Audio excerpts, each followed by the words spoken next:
Hi guys, I'm Jake, welcome in this video where I will do a guide on how to start Baldur's Gate and create a character, do some settings and things like that, so that I will help people that have no experience with this kind of games starting without feeling worried that something will go wrong. For first, difficulty. If you really are not interested in fights, go for Explorer. Otherwise, go with Balanced.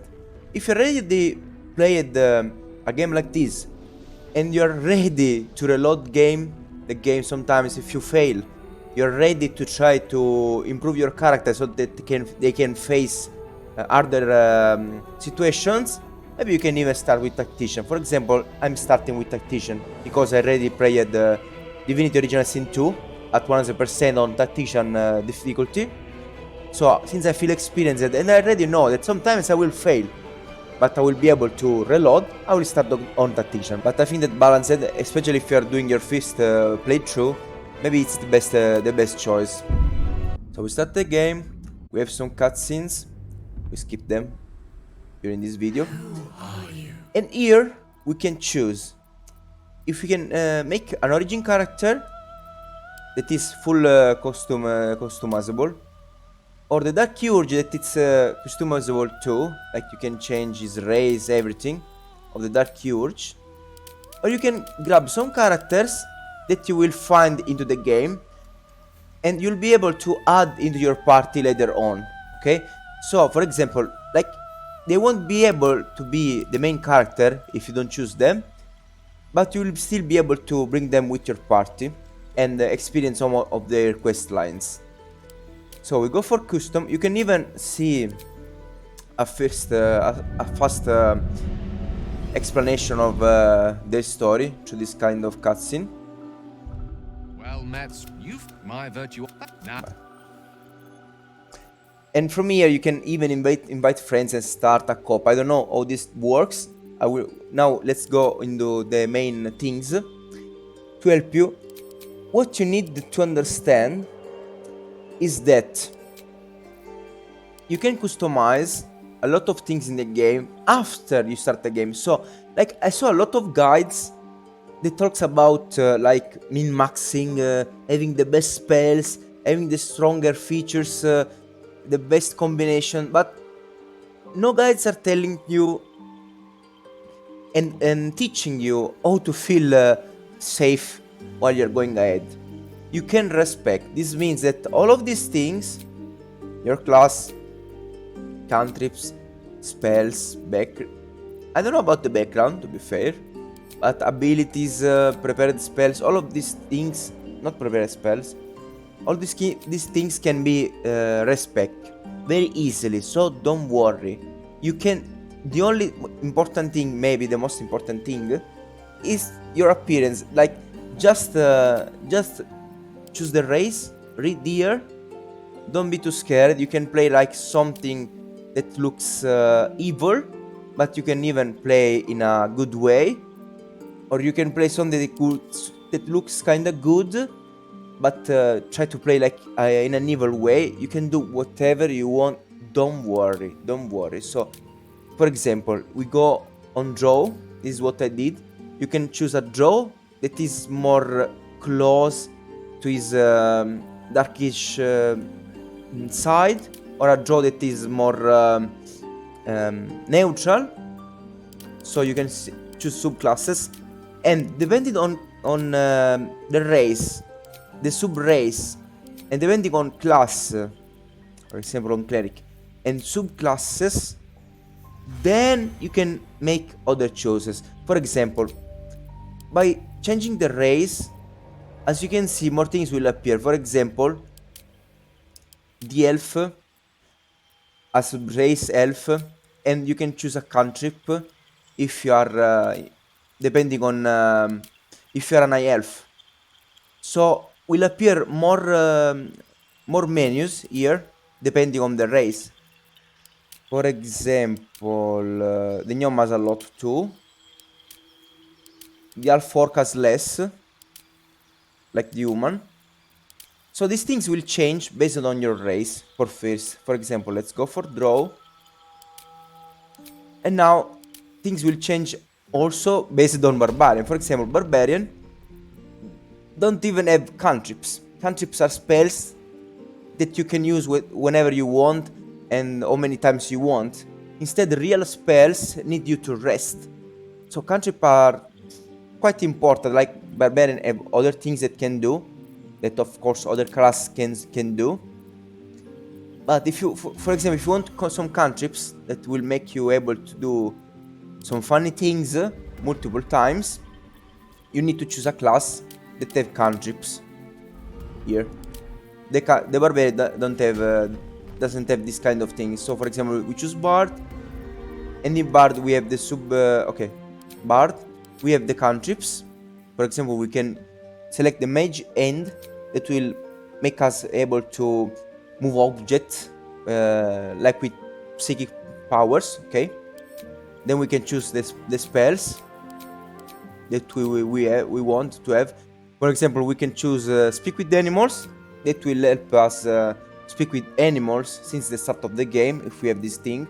But for example, if you don't choose this, we can respec and choose it later. Or we can choose it at the start so that we can speak with the animals.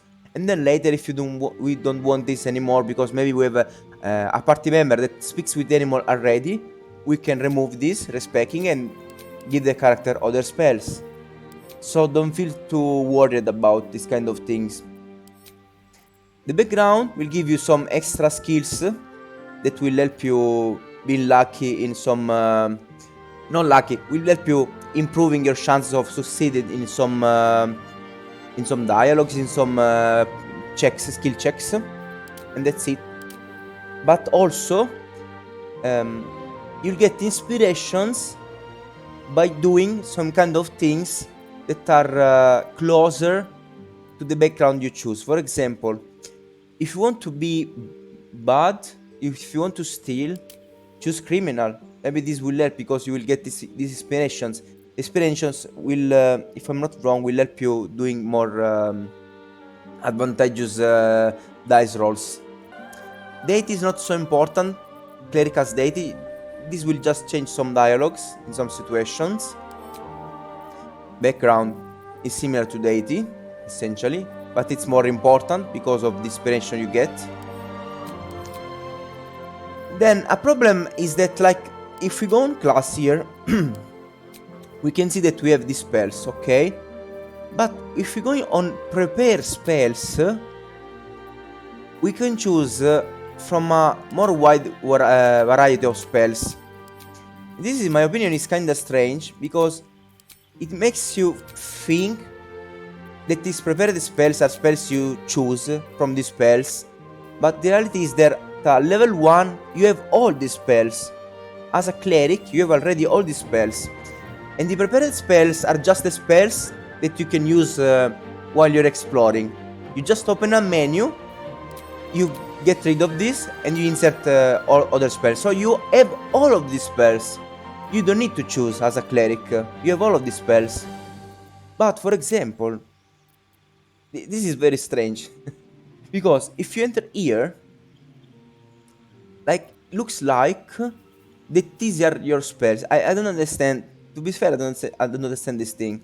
It appears like you have just these 5 spells, but it's not like this. You have a lot more spells, as you can see.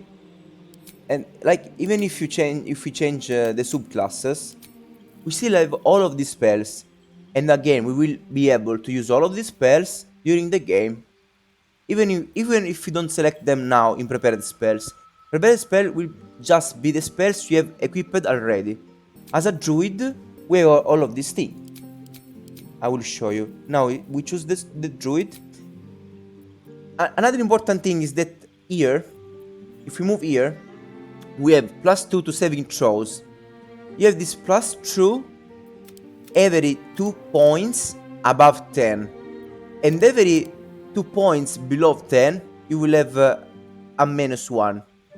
So at 10, we have +0. At 12, we have +1. At 14, we have +2. And now, for example, we clear everything. We have 27 ability points. Look what happens when we give extra points. we spend 1 point for every point in the skill. So 10, 11, and 24. 12, 23, 13, 22, 14, 20. When you give the 14 points, you start losing 2 ability points. If you want to go to 15, 2 points again. And now we won't be able to put any more points here at the start of the game, but we can assign bonus points. That depends on the class, depends on the race, and a lot of other things.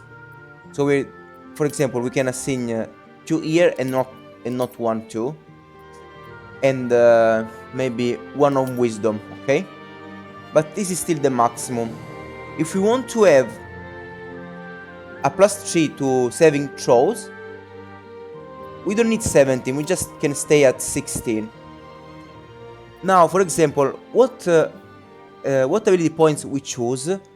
Put ability points for first on what is important for your role. The game tells you what is the most important role. Because, for example, wisdom is the most important role for the druid. This means that my spells, the druid spell will probably use wisdom. So if you don't know what to do, put a lot of points here. Try to go at least close to 14, okay, by using the ability points.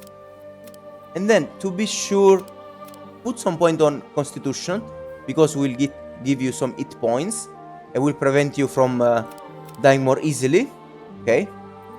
And then you can put points even in the strength or dexterity based on the weapon you'll use. For example, heavy weapons will use strength.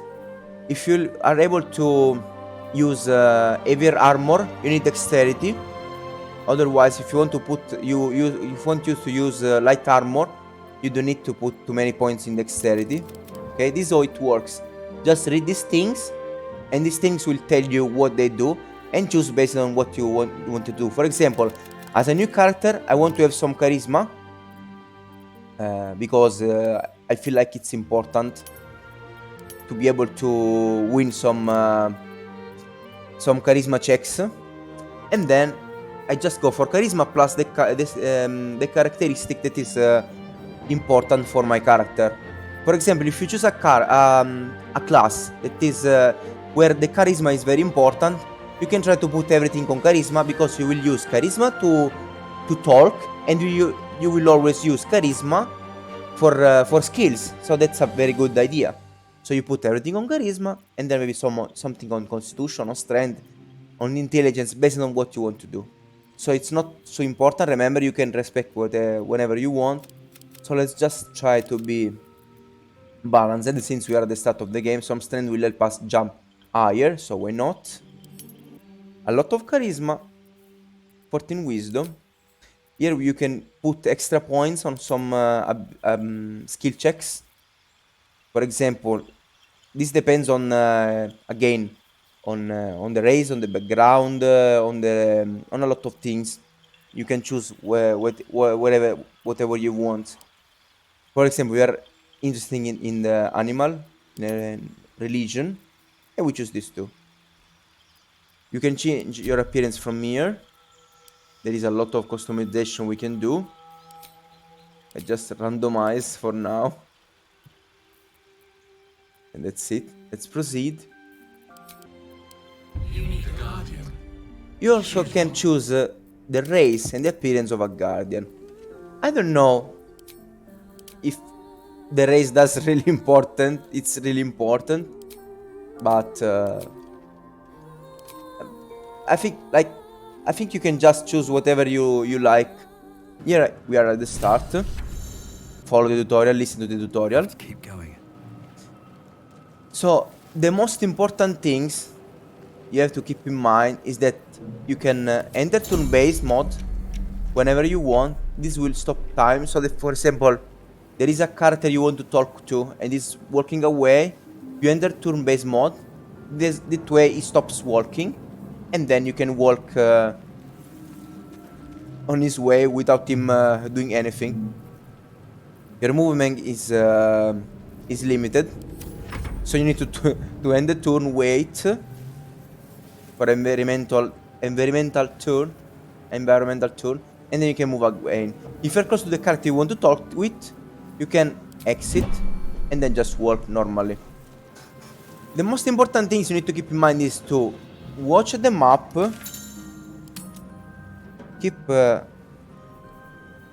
Watch the map. It shows where you can land. For example, at the start of the game, you will not notice that, to be fair, you can jump up here. If you have enough strength, you can jump very high and go up here. Another thing is that there is a button that highlights things. See? I put this button in the same button to move the camera, to rotate the camera. This way, with a single button, I can rotate the camera so that I control better my surroundings. And even see if there is something interesting. For example, by pressing this button, I saw that there is a chest here.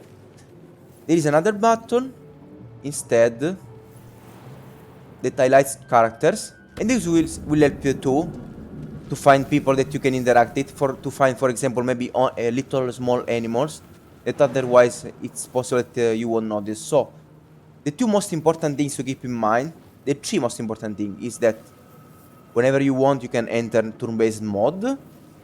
Try to jump and highlight surroundings and characters when you want to see if there is something interesting.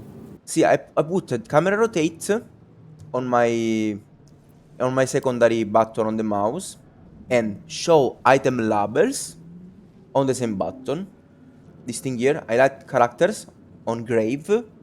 This is on the up left corner on the keyboard usually, and I put it on middle mouse button too. And at the end, I even put the jump on another button of the mouse, so that I can very easily move around, jump, move camera, check for characters, check for items, opening the menu and moving here, or pressing L, you can enter here, and as you can see, we can remove these, for example, and these, put in these two things. And now here we have the spell to talk with the animals. And this is it. I hope that this beginner-friendly guide will help you understand better what to do and how to play the game without worrying too much about doing wrong things. And let's try to do a little last thing. We can press CTRL, and the things. You could have been able to interact here, but we destroyed the thing. Remember that there are two chests here, so try to find them at the start, and then just go in, explore, and enjoy the game. Thank you to everyone, have a nice day. I'm no Jake. If you want to take a look at my Twitch channel, where I will stream this game and even League of Legends, and tell me whatever you want about the game if you want. I hope I helped. Bye bye.